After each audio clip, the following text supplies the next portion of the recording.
All right, here we go. Welcome to Repair Shop Reckoning. The race is zero. Today I have Jeff Stucki from Autowares. He's been our sales manager, territory sales manager for how many years, Jeff? I've been calling on you for 13 years. 13 years. And before you, there was a guy that was so Bob unremarkable, Wolf. I don't even remember him. Bob Wolf. Yeah, Bob Wolf. So today we're going to have you in here. We just want to talk about what's going on in our world, and how much it's changed from when you got into your position to now. I mean, let alone like the warranties and the money. It's just insane, right? What's going on? It's crazy. I started in this business 44 years ago. Right. So let's start at the very beginning. Young Jeff.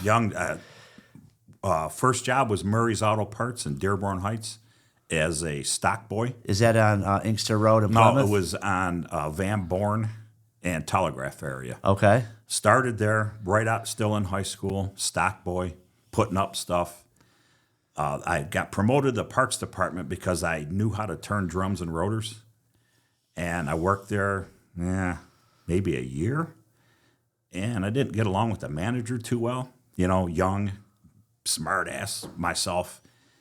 He kept us there like really late all the time. When a Murray store closed at night, when it opened the next day, it had to look like a brand new store. So you had to go to shelves and you had to face everything, get everything perfect. And it was like store closed at 8. It was going on 10 o'clock. And my manager brought out a shopping cart full of muffler clamps in a box with the saddles and the nuts separate. He says, you put all these together and put the nuts on them and throw them in the bin. When you're done, you can go home. I said, there's like 200 clamps here. It's going to take forever. He says, oh, you don't want to work? I'm like, well, it's like 10 o'clock. He says, all right, you can go. I went in the next day, and my hours were slashed to like 1 day a week. And I'm like, what happened? He goes, well, you don't want to work. I said, okay, well, goodbye. I walked out, and I found a yellow page, and I went through and found the biggest ad for the auto parts business that I could find in there. And it was 5-Star Auto Parts in Lincoln Park, Michigan. And I walked in there, and the first thing Arnold, the owner, asked me, goes, can you turn brake drums and rotors? Yeah. He goes, you can start tomorrow. I'm like, okay. First day I started was on a Sunday, and I turned drums and rotors from open to close. That's how that business used to be. That machine shop was busy from open to close. Oh, I remember. Yeah. I remember. Let's go ahead and back up a little bit. Let's explain what a yellow page is, because a lot of these young people, they don't know. Every year or every 6 months, the yellow pages came out, right? Yeah, very expensive, and it was like who had the best ad in there, yeah. The biggest one. It was a full page 5-Star Auto Parts, and that's where I went to. Nice. And So that's how you found places to do business with. I found my job at Garrett Auto and Truck in the Detroit News Help Wanted section. Really? Yeah. So go ahead. So you're at 5-Star. You turn brakes and rotors. Yeah. Started as a driver and doing drums and rotors, and moved up to counter, assistant manager, then manager. And heck, I was there, I think, 10 years. I worked with a guy, Rob Nichols, who's no longer with us. And we stuck together. We went to our next position together. We went to work for Cargo Auto Supply. That was a chain of like 11 stores and a warehouse they owned. And I was a store manager in Lincoln Park, and he was also a store manager at another store. And then we stayed there, and I took a short stint at a ISW Installers Warehouse, it was called. They came in and offered me a big salary. They stole me away from Cargo. They went out of business rapidly because they were just giving stuff away. I was there 6 months, and the shelves were empty. They were not reordering product. They were on COD. I was out. Went back to, from there I went into the tool business for a while. Really? I was selling tools to jobber stores. I wasn't going to installers. I was coming to parts stores like Glendale. That's how I met Bill at Glendale. He was one of my customers. And I did that it was a great job. I think I did that for 16 or 17 years. What kind of tools were you selling? Like Everything from screwdrivers to lifts. Okay. We were a warehouse distributor.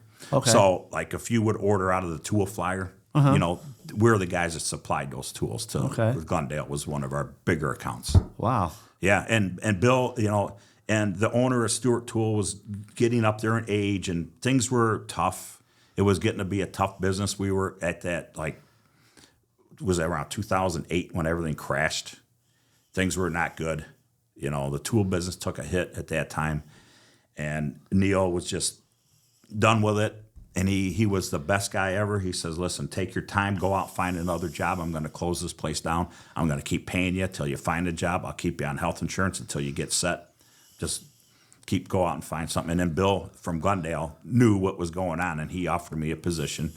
I interviewed with quite a few people, but Bill gave me the best plan, and I went to work for Bill. What did you go to do for Bill? Outside sales. Outside He wanted me sales. to do outside sales. That's when Bob Wolf worked there, and he wanted me to work with him. Yeah, it goes. You probably grew the areas too, because Bob Wolf, like I said to you before the podcast, who is Bob Wolf? He was unremarkable. I don't want to talk bad about the guy, but he never came. Like, me and you have a relationship after 13 years. Like, we talk about a lot of different things. I just did it different than Bob. I based that on relationships, and I spent time with my customers where he was a little different. Well, I think the world with the relationships has kind of changed now. Us guys in our age groups, yes. I'm sure a lot of your customers, yes. They like to be able to call your cell phone and not go through a switchboard and get some random guy in the other end of the phone. And customer service, well, they call them customer experience people now, like stupid shit. Yeah. Well, the internet changed that, right? Online parts ordering changed our business tremendously. In the old days, you had a strong counter guy, and he made your store.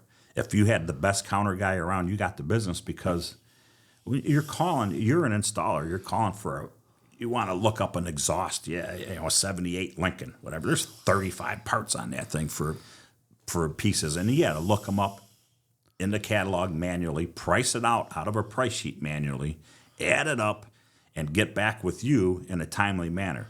You're not going to call 6 different places and go through that process. It took a long time. If you had a guy that was quick, accurate, knew his stuff, you stuck with them. Yeah, when I started dealing with Glendale Auto Supply and I worked at Hal's, the mechanics, us techs, had to call for our own parts prices. So I would get a little scratch pad out, pads, rotors, and was Jim Maroney. Who's the other Jim there? There's 2 Jims that were really good. Yeah, there was another Jim. He retired a long time ago, and I can't remember his name. There was Bob. Bob is still with us. I remember them 3. They were all 3 very strong counter guys. Right. But that was a process. You sat there and you waited for him to look up parts, right? It wasn't like 2 seconds. It was horrible. And, the digital camera alone revolutionized our business, because I would have to call you on the phone and try to articulate, okay, it's square, it's 2 inch by 2 inch, and your guy's writing it down. Okay, it's got, a plug with 2 prongs, and it was just so time consuming. It was just terrible. Yeah. When the internet came along and digital cameras, and then, camera phones changed everything. I mean, hey, Jeff, I need this part. I send you a picture. Now you got Google Glass or Google Goggles, and you have AI. I could literally take a picture of this right now with my iPhone, and it'll pop them right up on the internet. Yeah, off a picture. Yeah, it's a changing industry, but our business is still based on relationships as of right now. The online stuff's kind of taken away from that a little bit, but there's still a need for a relationship in our business. I would agree with that. The only problem I would say that it's a good thing for you is you get a lot of your good shops that look up a lot of their own parts. Because if we didn't look up our own parts, your phones would be melting down. Oh yeah, absolutely. Right, because we your wouldn't guys be aren't able to keep up with your it. guys aren't fast enough. I used to have an emulator. You remember the emulators you guys used to put in? Yeah. And I would sign into your with DOS, the DOS operating system, and order my parts. Yeah. Yeah, but there was only a few of us that did that back then. Yeah, not many. Most everybody just called. Right. Waited on hold you wait on hold for a while too, Right. If there's that guy's looking up a brake job in front of you gotta wait. That's just how it was in that business back then. It's tough. It's tough. And you get, we got these fleet companies that come in and slow everything down. There's a lot of things that slow us down, and your business, your counter guys, back in the day, that was kind of a low paying job. So you wanted a guy that would excel, but you wanted to pay him nothing. I want to pay you minimum wage, but I want you to be the best damn counter. Well, that's not 100% necessarily true. It depends on the parts store and the owner of the store. And those were all individually owned stores back then, right? It was all mom and pop business. A strong counter guy that made money did pretty well in those days. Actually, you'd be surprised. I probably would then. Yeah, because it was. You could do okay in that business. Give me a range: 60 to 100, Oh 40. no, well, depends what year you're talking. I mean, All right, let's just do let's do 1995 era back then. yeah, probably 60-ish. Yeah, see, when I worked at Hal's in the 90s, I remember when I hit 30,000 one year as a tech, I was like, wow. And I was, Yeah, I remember, at 5-star, I was making like 20. Yeah. And when I became assistant manager, I got a 25-cent an hour raise. Do you remember the day when you were like, hey, that guy over there, he makes $20 an hour? I remember a guy that used to come into 5-star when I worked there, and I think he worked for GM in the tech center. He was making $50,000 a year. He was bragging about that all the time, and we're thinking, oh, you know how much money that Right, is? this guy, It's yeah. like, holy shit, this guy's got it made, man. Right. Gosh. Yeah, I know, Times right? change. Now you're hiring entry-level guys at $25 an hour to sweep your floor. Yeah, it's tough to get people right now. Well, and then we can transition into your guys' markups. Your markups keep going down, down, and down. So your parts, like you try to sell quality parts, but how do you? Well, let me just back up here. We deal with Amazon. Okay, the problem we run into with Amazon, and I've had it happen to me several times. You have a food truck with a 454 that heat soaks. So anybody who doesn't know what heat soak is, it just when you shut it off, there's nowhere for the heat to go, so it's everything gets so hot, and it almost cooks it, right, like a convection oven. So you go to start it, and won't start up. So you would put an AC Delco starter on it because they have all the insulation around the starter and all that, so it worked, right? Well, that starter is $300, right? So I say, hey, it's going to be $300 an hour labor to put it in, because we all know an hour labor for a GM starter is more than, right? They go out in the lobby, they pull out their smartphone. All of a sudden, no, we're not going to do that, Next day, you get a bad review. I could get that same starter for $60. It's not the same starter. It's not the same. And you're entitled to make a markup on that part. Listen, once you install that part, you take all the responsibility. Well, that's for what that I was part. going to get into, the value. I told the guy, I said, yeah, I put it there. Call Jeff Bezos, tell him your starter quit, that you pay $69 for. They'll put another one on the boat in China. They'll send it over. You'll have it in 3 months. You're paying for something. You're paying for service and value and what I offer you. What do you mean by that? Well, if that starter goes bad, I'm going to pay to tow the truck back. I'm going to pay a tech to do it. It's not going to cost you a dime. So it's not the same. And, that's the problem you guys run into, and this will transition to our next thing.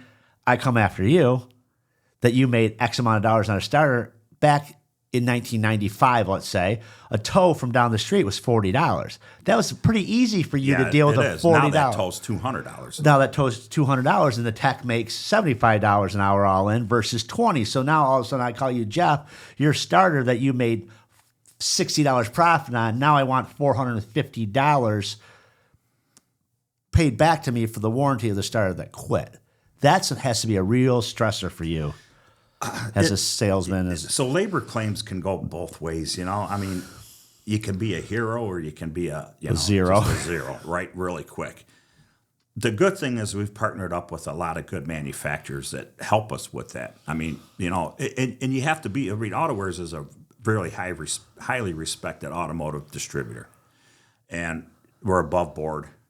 And most of the manufacturers stand behind us. Plus, we got our Confidence Plus warranty, which you're part of. So, we can do a lot through that, which we pay into that, and you pay into that every month. But, it's, and then you have some that just don't go well. For instance, the biggest problem we're faced with now is engine stuff. Timing component failures are through the roof on these late model engines. High pressure oil pumps. Remember we had. Well, I was going to get to that, and I'm not going to mention any names, but when I called you, even after our relationship, and we do everything by the book at our shop, you're like, come on, 3 in a row bad. I'm like, I'm telling you, there's 3 in a row. And they stood behind it. Yeah. You have to fight for things like that because, listen, the manufacturer's also thinking, really, what's this guy doing wrong 3 in a row? They don't know. Until they get the part, they take it apart, they inspect it, and they're like, oh, shit, yeah, there is a problem here. I will tell you that I burned a relationship. I'm going to say the name and everything of the company because they're gone. Dan from Novi Auto Parts. Okay, I put a rack and pinion in a Chrysler 300. We started the car up, never lowered the hose down, started the car up, it started leaking out of the bulkhead where the steering shaft goes in, piston fluid out. I call him. I go, hey, this rack that just took my guy 5 hours to put in is leaking all over the place. Well, I'll send you another one, and we'll see if the manufacturer will do anything for you. And I said to him, I didn't buy it from the manufacturer. I bought it from you. You should do something for me. No, I'm not doing nothing. I said, that's fine. I took the rack out and never went back to him again. Yeah. Now, the conversation with you would have been, let me see what I can do. Don't get your panties in a bunch, Kevin. I know you're pissed off right now. You know I'll take care of it. I'll take care of it one way or the other. And Bill would. You would get with Bill. And, I've had my problems over the years, but you guys have always stood behind your stuff. And to be completely truthful, we have not had a ton of warranty problems in the last couple of years. Now, the problems I will have, and this is parts where, like, say a caliper is sent out to a shop and they seal the parts out of the box, and they return it to you guys.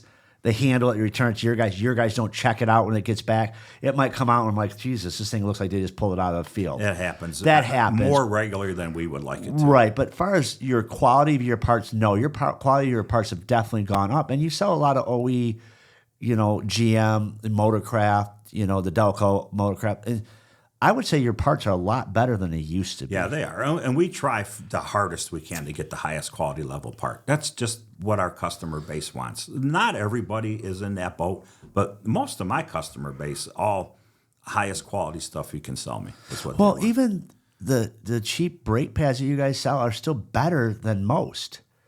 You know what I'm saying? Like, we used to, like, obviously on a 1-ton truck, we sell severe duty SX Wagner type of stuff or whatever. You know what I mean? Yeah. A perfect stock, severe. So, because if not, they're going to burn through the brakes. But your guys' quality, you've definitely done a good job seeking out good manufacturers. You don't sell shit, and you guys do stand behind it. Now, I would hate to be in your business and being like alternators and starters, because these people don't charge the battery. The battery's bad. They put the alternator. It's gone through 6 alternators. Well, your battery's bad, but dude, like. So, I mean, I might be off on this number a little bit, but rotating electrical warranties that go back, 55% are not actually defective. I know.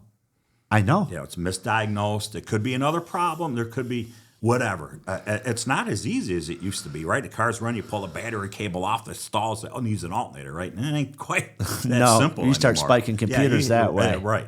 But there's a lot of factors that can be into that. Maybe it's not that part. It's, nothing's more aggravating than sending out 4 of the same part to a guy, and they're all bad. Well, maybe you're missing the problem. Yeah, I would agree with that. But the oil, us as part suppliers, we got to be careful. I sure don't want to offend the customer, so we just do the best we can and move on.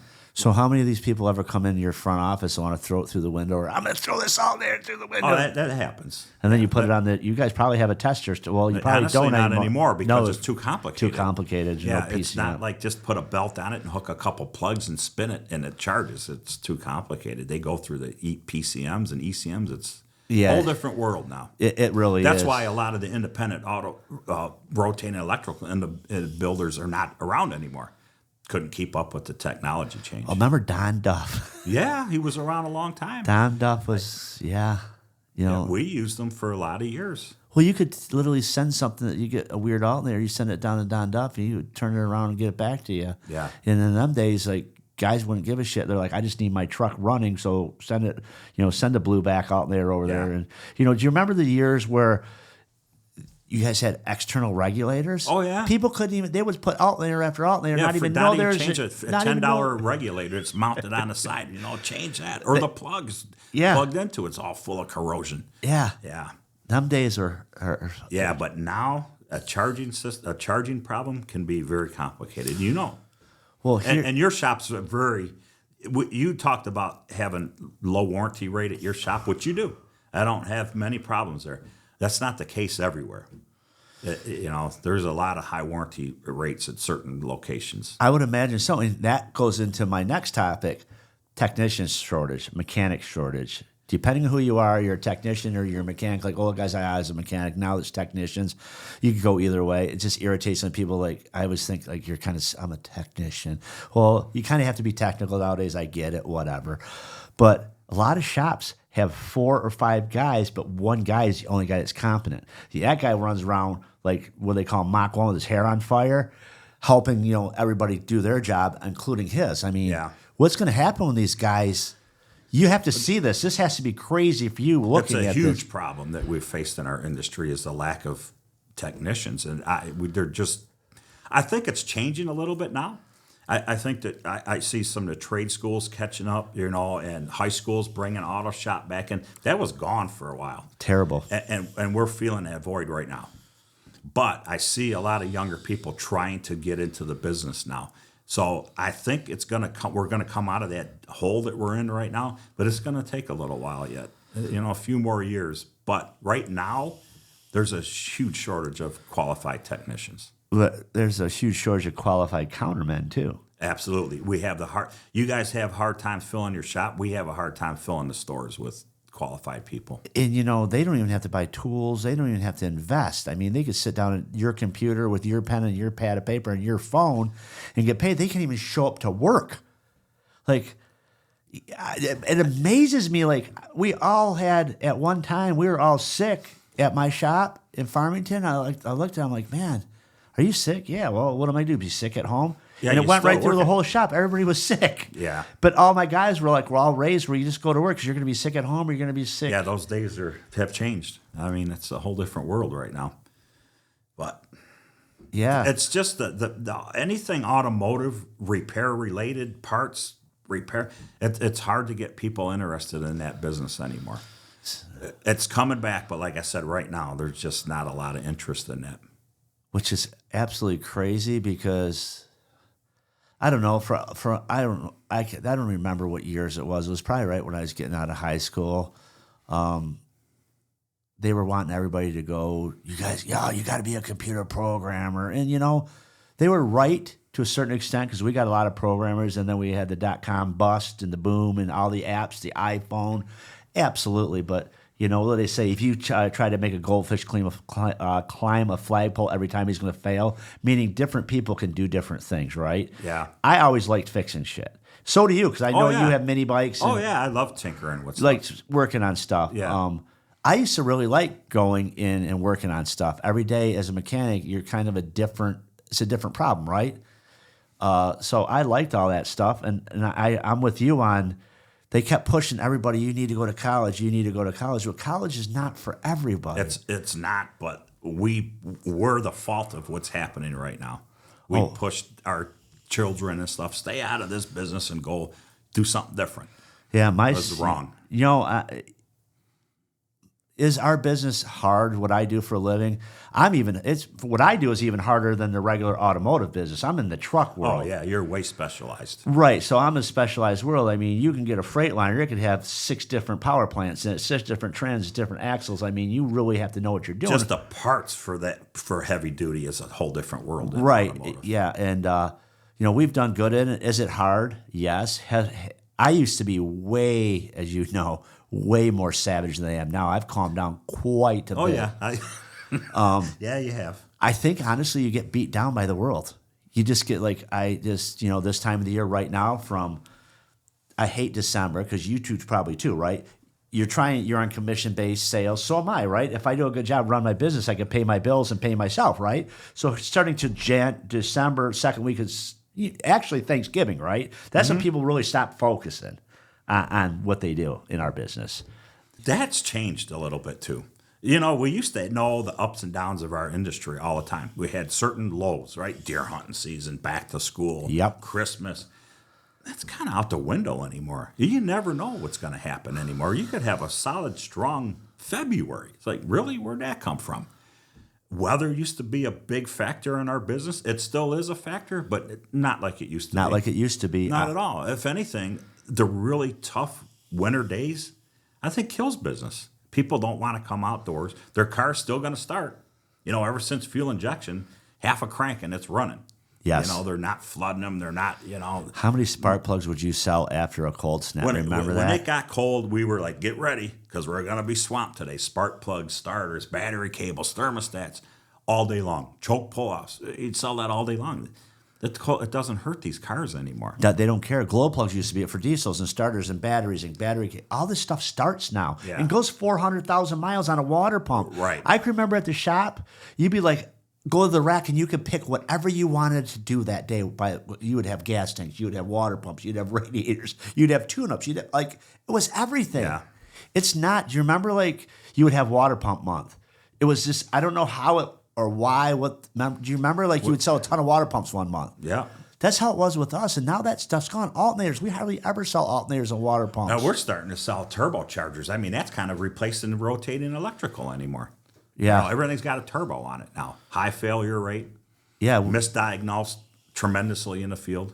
Yeah, now they're all electronically controlled wastegates, boost sensors, and they also have little filters now, which most people don't know, in the oil feed lines. And if the little filters get plugged up, it kills your turbo. They put a new turbo on and don't change the lines or don't do this. Guess what? You got a defective turbo. The guy's pissed at you. Yeah. I mean, yeah, it's a problem. It is.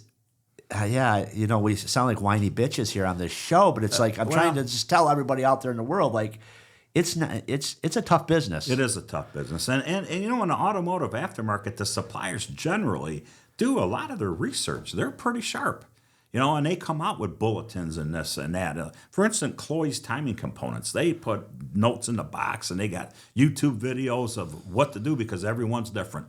You got to have a certain tensioner that's got to be set up different than what you're used to. A 3.5 Ford V6, there's a tensioner that goes in there. You pull a pin out, and people install it, think it's done. That's not it. You got to push it through a stroke and let it completely release. I've had some pretty good technicians that skip that. Guess what? 2,000 miles, it comes back because the tensioner's not working properly. So it's all that little stuff that you never had to think about before.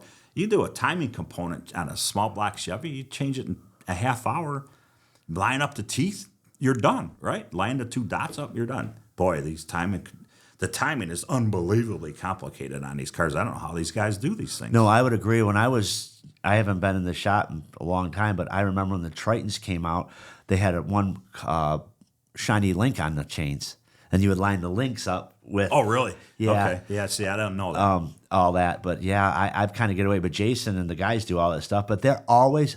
I have all my guys. I bought everybody a laptop. They have all the information systems on their laptop. They have their shop management program on their laptop. They do all their estimates. They have a shop management program on their phones too. And they have a lube sticker printer and a printer right in the shop so they can print all their stuff. Oh, that's nice. And I will tell you all the time they're watching YouTube videos. Yeah. It's very you can learn a ton. Think about it. Everything is so complicated.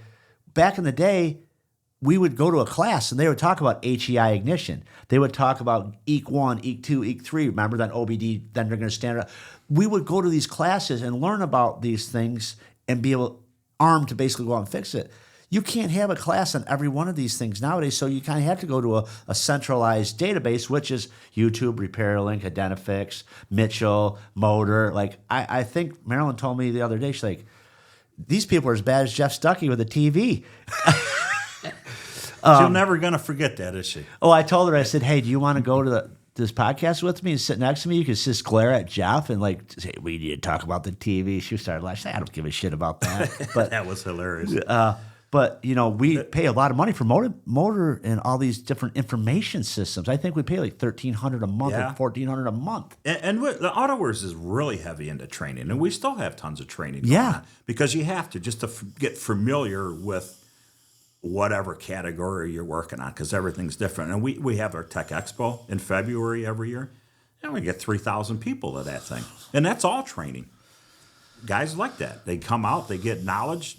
A lot of them now, they can make contact with the instructor. If they have a problem, they can get a hold of them, email, whatever, and help them through jobs, give them information where to find it. Like you said, YouTube. It's always training is a non-going thing. If you're not doing training, you're going to fall behind. Yeah, and the problem we're running into is there's no training for big trucks. That's a tough one. That's a tough one. So we have some heavy-duty classes here and there, but we had a hard time filling them. People, for some reason, are scared of trucks. I've hired mechanics, and I'm like, okay, listen, you just have to work on 1 ton and below. They cannot even conceive working next to one of the big trucks. They get scared. I just can't deal with all these trucks. I don't know. The HD industry is a totally different ballgame. You're right. It's totally different. And guys that That's a tough. Even finding a parts guy that can do heavy duty truck, it's not easy. You got to know your shit. You just can't look up. I got a 2005 Kenworth and look up a part for it. You can't do that. You need to know all the specifics for that truck, because when you bought that truck, there was probably 300 options you could order that truck with. Yeah, we always have to look up line codes, line sheets on these trucks. Yeah. And a lot of times now we can actually look up the VIN attributes, and they'll tell us, back in the day they didn't have that. We'd have to look at it and go, okay, that's a Rockwell Q brake. Yeah. But now it's getting a little bit easier, but it's still tough. Yeah. It's still tough. And, you guys have A1 truck, right? Yeah, we do. It's very successful. It's one of our largest growing areas is the heavy duty truck business. Phil call there much, or? Because I seen the number. The reason I said I seen the number the other day, I said that desk. I'm struggling to get him to call that number. Yeah, he likes calling, and I'm going to tell you. Here's another thing. The dealers have gotten smart. When I say gotten smart, you get we use D&K Truck and we use West Michigan International. They have a non-OEM line, so you call Fleet Pride or A1 or them on a set of brakes, a stop box. When they say a stop box, 2 shoes, a spring kit or whatever, and the rollers, they're right in the ballpark. They're like within pennies. Yeah. Believe it or not, Fleet Pride is more expensive usually than anybody. The OE dealership is becoming a pretty strong competitor, even in the auto parts side of it. I would agree with that, because I know I called last week. Phil was off one day, and I called Fleet Pride for just a standard. I don't remember, it was like an 8835S slack adjuster. Mm-hmm. And it was like, I'm thinking to myself, me not being the front desk, $40, right? Fleet Pride was like $160. I'm like, that don't sound right. And I called West Michigan International. I think it was $80. Really? It was like that big of a swing. So I called them back and go, hey, no, that's the price. Sometimes there's a reason for that, though. And I'm not saying everything, but like a lot of the OE high failure stuff that fails rapidly, the aftermarket spends some time engineering and paying to engineer a better product. I would agree with that, but this was aftermarket slack adjuster. So, right, it's a different story. But drums, too. Yeah. I don't know how it works, and I'm sure that had to really hurt you guys. Well, it's a lot of it's based on volume, too. How much can you buy? Who's the bigger guy? The guy that buys the most gets the best pricing if you're, distributor. That's kind of how it works. I remember talking to you at class we went to when you were talking about that. You get these buying groups, right? You're talking like the O'Reilly's has 300 stores. Well, AutoZone has 900 stores, so AutoZone's going to get a better deal. It's no different than Walmart, Myers, and Kroger, right? They're going to give you a better deal if you make it up in volume. Mm-hmm. Yeah, so we're part of the group, Automotive Alliance. The Automotive Alliance is a big buying group, and they've joined forces with, there was other buying groups. There was Federated, which you're aware of, Parts Plus, a couple of, they all come together as one buying group now. So it's more like all the automotive aftermarket part suppliers are putting everything together to combat the Wall Street guys in the big box stores. Yeah, I know that you guys are still our number one call. There's been several of the other chains that came in, and I've told you, and I'm not even going to give them the decency to even say their name out, because I just think that the way they run their business is so shitty. But they have a nice line card. Like, we look, I'm like, wow, they have that in AutoWares and nobody else has it, but you can't get any service out of them. Yeah, because they have a hard time filling their people. They don't have the best people in the industry. I would agree with that. They have good people and they lose them. They're hard to work for. Listen, I'm not saying anything. They're successful. They move product, but if you're a parts counter guy that's been in the business a long time, or a manager, they're not very attractive to work for. They're open ungodly hours, holidays, weekends. These guys been in this business with families a long. They don't want to work those hours. We get the best of the crop when it comes to people. My hours at both my shops are 7 a.m. to 4 p.m. Monday through Friday. That's it. Holidays, Labor Day, Memorial Day, if we're doing good business-wise and we've had a good year, I'll close Friday too. Why? Because people have lives, okay? And a perfect example of this is the dealerships.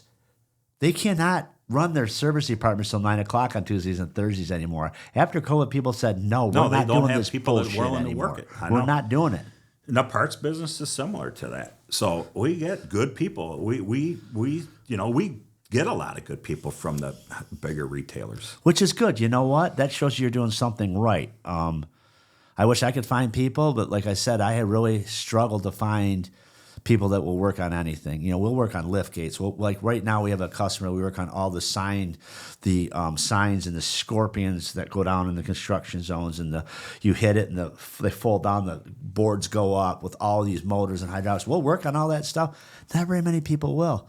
And I'd imagine what's going to end up happening is when, I move along, Jason's still to be there. He's worked with me for 20 years, so he knows how to do all that stuff. Well, when he moves along, either Lincoln, my son's going to buy this shop, or that shop is going to go to somebody else. And I was thinking about this on the way here. That shop started in 1958 at the top of right on the other side of the expressway. It was called Grand Halstead. Okay. They moved into Garrett Auto and Truck, and I think in 1982 or 84, I don't remember which. But the people, Arnold Garrett, who started Garrett Auto and Truck, and Steve and him worked there their whole life, they're gone. Somebody else that's not family owns that business. Yes, I've been there for 30 years, but think about it. I'm the last guy with all the history. Jason knows some of the history, but Yeah. I've been there 30. He's been there 20. And think about it. Sooner or later, nobody's going to know the history of your store. Do I want to sound nostalgic? It's kind of what we did our whole lives isn't going to matter. But I think it doesn't matter, right? And I'm thinking, to the younger crowd coming, they don't give a shit about that. Right, and I think that's where these other people, these other auto parts stores, these bigger people with all the hours, they're catering, in my opinion, to a different clientele than you're catering. You're looking for the professionals, and you're blowing off the knuckleheads. Yes, they walk in. Yes, they buy stuff. But the other places, they walk in and buy all the stuff, and they're going to do it. Yeah, I think there's some accuracy there. I think you're right. And we try to go for the professional installer, but we just want to sell parts, and it's been a little weird since COVID. The parts business has been strange. Where, like right now, all the key indicators think we should be just kicking ass. Oh, the cars are getting older. The average age of a car is higher than it ever was on the road. Mileage driven is higher than it ever was, but the business is kind of flat. And I'm not sure what to contribute that to right now. And it's not, and I'm not going to say it's not the different, like where we're talking about professional shops being like entry-level shops. I don't think anybody's really setting the world on fire right now. There's a lot of cars on the road that are broken that are being driven because these cars can have numerous issues and still drive the car. Yeah, and I would agree with that. Now think about it. I would have to say, number one, you don't sell a lot of parts because these parts don't fail like they used to. But when they do, they're catastrophic. I would agree with that, right? too. I mean, the repairs, $1,300, and it's not a $50 repair. When have you had anybody with under $100 repair? I mean, that's almost impossible anymore, right? Yeah. They're catastrophic. Brake jobs are ungodly expensive now. All right. Well, Jeff, thanks for coming on. Oh, thanks for having me, Kevin. Glad to kind of talk about just bullshit, I call this show the race to zero because it seems to me that in our business, everybody keeps discounting. Yeah, 100%. So we're correct. racing to zero. So thanks for coming on, and this is the end of part 1.